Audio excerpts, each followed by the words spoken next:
আসসালামু আলাইকুম রহমতুল্লাহি ওবরাকাতুহ।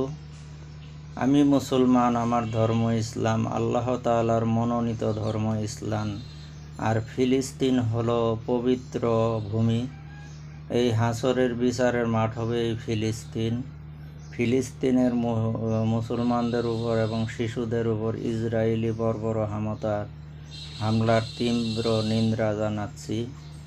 আর সেই সাথে আমি বাংলাদেশ সরকারের কাছে বিনীত আবেদন জানাচ্ছি, আমাকে যদি যুদ্ধ যাওয়ার জন্য বলা হয় আমি হাসতে হাসতে যাব, কারণ ধর্মে যুদ্ধে যায় শহীদ হওয়া বিনা হিসাবে বেহেশতে চলে যাওয়া।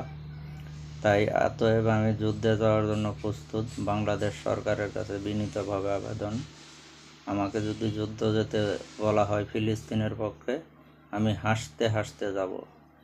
হাজারোবার ধর্মের যুদ্ধের জন্য শহীদ হইতে প্রস্তুত। আমিন।